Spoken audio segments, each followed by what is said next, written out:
Hello दोस्तों, welcome to the Basu classes. आज हम लोग बात करेंगे दोस्तों UP TET, C TET, super TET जैसी परीक्षाओं में ईवीएस के जो क्वेश्चन पूछे जाते हैं उनके बारे में। चलिए शुरू करते हैं।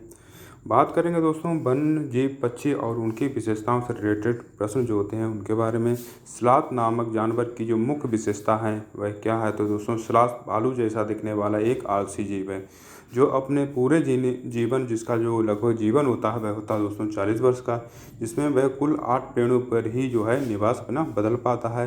ये दिन में लगभग 17 घंटे जो है पेड़ से उल्टा लटक कर सोता है और सप्ताह में केवल एक बार सांस के लिए जो है पेड़ से नीचे उतरता है। बात करेंगे बाघ की मूंछें और सुनने की क्षमता उसे शिकार में कैसे मदद करती हैं। तो दोस्तों बाघ की मूंछें जो होती हैं वे हवा में हुए कंपन को जो है भांप लेती हैं, जिससे उसे अंधेरे में ही शिकार की सही स्थिति का जो है पता चल जाता है। इसके कान अलग अलग दिशाओं में घूम सकते हैं और ये झाड़ियों के हिलने और किसी जानवर के चलने और आवाज़ में अंतर को जो है आसानी से जो है पहचान लेता है। बात करेंगे चींटियां चलते समय ज़मीन पर क्या छोड़ती हैं जिससे बाकी चींटियां जो हैं रास्ता ढूंढ लेती हैं, अर्थात एक ही कतार में चलती हैं। तो दोस्तों चींटियां जो होती हैं चलते समय ज़मीन पर एक विशेष प्रकार की जो गंध होती है जिसको फेरोमोन्स बोला जाता है वह छोड़ती हैं। इस गंध को सूंघकर जो पीछे आने वाली चींटियां जो हैं वह कतार के रूप में उसके पीछे चलती हैं। बात करेंगे पक्षी अपनी गर्दन बहुत अधिक क्यों हिलाते हैं। तो दोस्तों अधिकांश पक्षियों की जो आंखों की पुतली जो होती है वे घूम नहीं सकती, इसलिए वे आसपास देखने के लिए अपनी जो है पूरी गर्दन को घुमाते हैं। बात करेंगे कौन सा पक्षी अपनी गर्दन को काफ़ी हद तक लगभग 270 से 300 डिग्री तक जो है घुमा सकता है। तो दोस्तों उल्लू ऐसा पक्षी है जो अपनी गर्दन को काफ़ी हद तक पीछे घुमा लेता है। बात करेंगे कौन सा पक्षी अपने झटके से अपनी गर्दन को आगे पीछे करता है। तो दोस्तों मैना ऐसा पक्षी है यह झटके से अपनी गर्दन को है आगे पीछे करता है। और उल्लू और जो मैना से रिलेटेड जो क्वेश्चन है हर बार ये रिपीटेड क्वेश्चन है जो परीक्षाओं में पूछे जाते हैं। दोस्तों बात करेंगे चील, बाज और गिद्ध मनुष्यों की तुलना में कितनी दूर देख सकते हैं। तो दोस्तों ये तीनों पक्षी जो हैं मनुष्य की तुलना में 4 गुना अधिक दूरी तक वस्तुओं को देख सकते हैं। जो चीज़ हमें 2 मीटर से दिखती है वह उन्हें 8 मीटर दूर से ही दिख जाती है।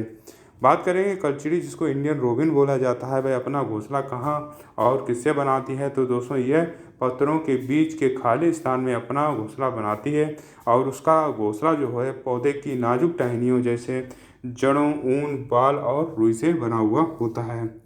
बात करेंगे कौवा और कोयल के घोंसले बनाने के तरीके में क्या अंतर है। तो दोस्तों कौवा पेड़ की ऊंची डाल पर घोंसला बनाता है जिसमें लोहे के तार और लकड़ी की शाखाएं होती हैं।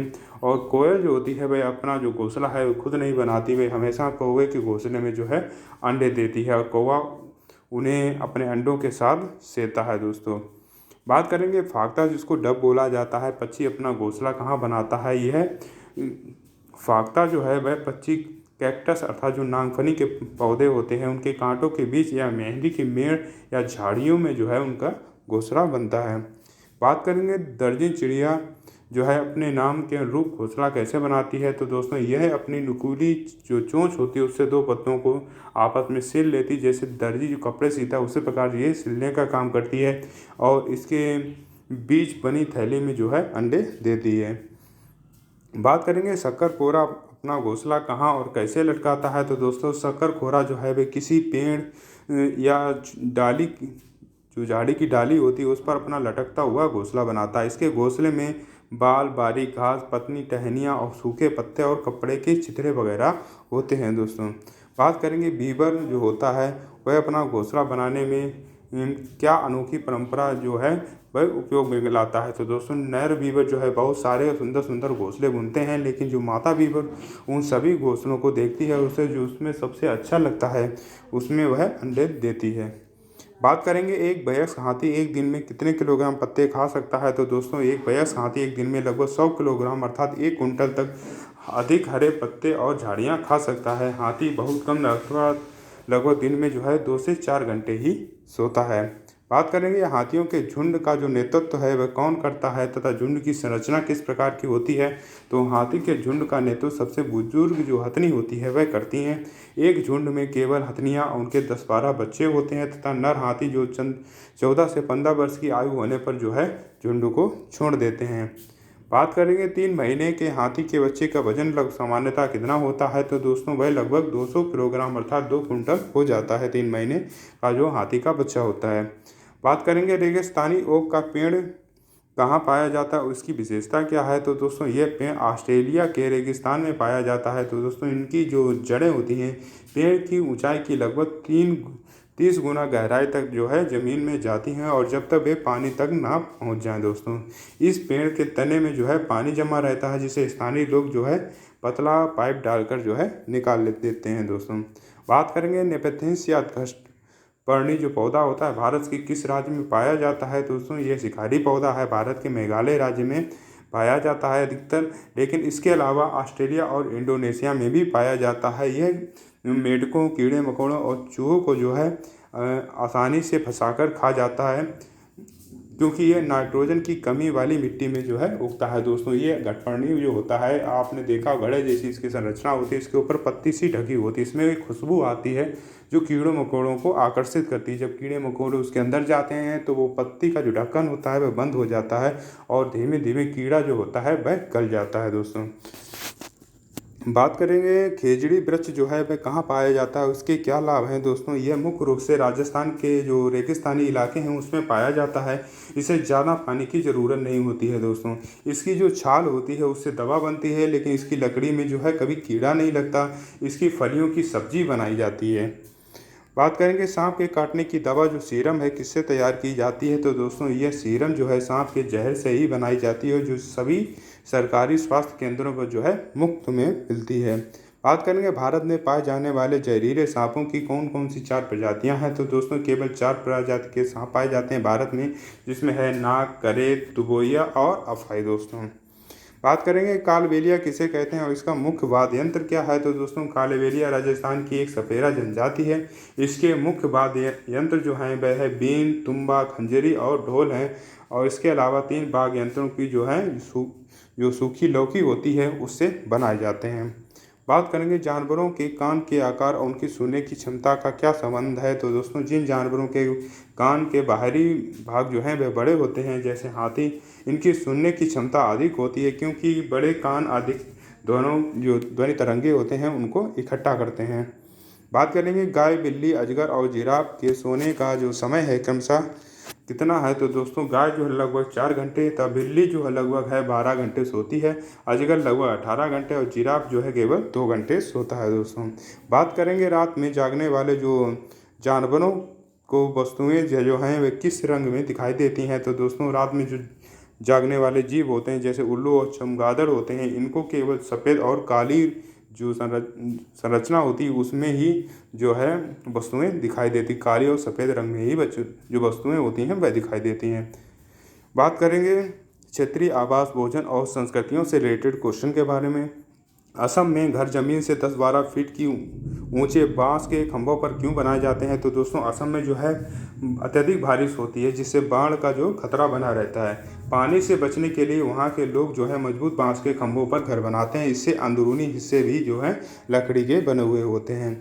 बात करेंगे लद्दाख में घरों की जो निचली मंजिल का उपयोग किस लिए किया जाता है, तो दोस्तों लद्दाख में जो है अत्यधिक ठंड पड़ती है, इसलिए लोग 2 मंजिला पत्थर के घर बनाते हैं जिनकी निचली मंजिल में जो है कोई खिड़की नहीं होती है। इसका उपयोग जानवरों को बांधने के लिए, आवश्यक सामान स्टोर करने के लिए किया जाता है। इसकी जो छतें हैं समतल लकड़ी की बनी हुई होती हैं। दोस्तों बात करेंगे मनाली जो हिमाचल प्रदेश में घरों का निर्माण है जो किस प्रकार की सामग्री से होता है, तो दोस्तों मनाली एक पहाड़ी और अत्यधिक बारिश व बर्फबारी वाला जो है इलाका है। दोस्तों यहाँ के घर जो हैं पत्थर और लकड़ी के बने हुए होते हैं। इनकी जो छतें होती हैं वह ढालू नुमा होती हैं, जिससे जो मतलब बारिश व बर्फबारी हो वह लुढ़क जाए दोस्तों, अर्थात छत पे ना टिके। बात करेंगे राजस्थान में मिट्टी के घरों की दीवारें मोटी और छतें जो होती हैं कटीली झाड़ियों की क्यों बनाई जाती हैं, तो दोस्तों राजस्थान में अत्यधिक गर्मी पड़ती है। मिट्टी की मोटी दीवारें जो हैं घर के अंदर गर्मी को आने से रोकती हैं और छतों को नीम और कीकर की जो कटीली झाड़ियों से बनाया जाके ताकि उसमें जो है लकड़ी में कीड़ा ना लगे। बात करें इग्लू क्या है, यह ठंड को कैसे रोकता है, तो दोस्तों इग्लू बर्फ के ब्लॉकों से बना एक अर्ध गोलाकार आवास होता है जिसे एस्किमो जो जनजाति है वह बनाती है। बर्फ की दीवारों के बीच जो मौजूद हवा है अंदर की शारीरिक गर्मी को बाहर जाने से रोकती है। बात करेंगे हांगकांग जो प्रसिद्ध व्यंजन जो लिंग हू फैन है वह किससे बनाया जाता है। तो दोस्तों लिंग हू फैन जो है हांगकांग का जो है एक लोकप्रिय सूप है जो सांप के मांस से तैयार किया जाता है। बात करेंगे गोवा और कश्मीर में पकाई जाने वाली जो मछलियों के माध्यम जो तेल में अंतर क्या है। तो दोस्तों गोवा में जो मछली पकाई जाती है वह नारियल के तेल में, तथा जहाँ कश्मीर में जो मछली पकाई जाती है वह पकाई जाती है सरसों के तेल में। बात करेंगे केरल में खाया जाने वाला जो टेपिकोआ है वह क्या है। तो दोस्तों टेपिकोआ एक प्रकार का कंद अर्थात जड़ है जो ज़मीन के नीचे उगता है, इसे कप्पा कहते हैं। केरल में लोग इसे उबालकर नारियल से बनी किसी भी करी के साथ जो है खाते हैं। बात करेंगे ब्रेल लिपि की जो खोज की थी वह किसने की थी, यह कितने बिंदुओं पर आधारित है। तो ब्रेल लिपि की खोज जो है फ्रांस के लुईस ब्रेल ने की थी। यह दृष्टिबाधित जो लोग होते हैं उनको पढ़ाने के लिए एक उभरे हुए बिंदुओं वाली लिपि है जो 6 बिंदुओं पर आधारित होती है। बात करेंगे बोरा और चेबा क्या है। तो दोस्तों ये असम में खाए जाने वाले चावलों की जो दो प्रसिद्ध किस्में हैं दोस्तों, जो पकने के बाद जो चिपचिपे हो जाते हैं, इन्हें बिहू त्यौहार के अवसर पर विशेष रूप से जो है पकाया जाता है।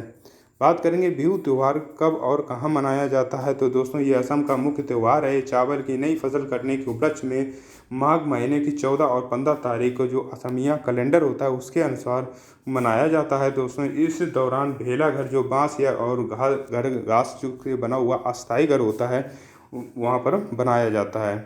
बात करेंगे पोचमपल्ली और कलमकारी साड़ियाँ जो हैं किस राज्य से संबंधित हैं। तो दोस्तों यह पारंपरिक बुनाई शैलियाँ हैं पोचमपल्ली और कलमकारी। ये जो मुख्य रूप से तेलंगाना आंध्र प्रदेश का जो पहले हिस्सा था वहाँ पर राज्य के पोचमपल्ली ज़िले से संबंधित है।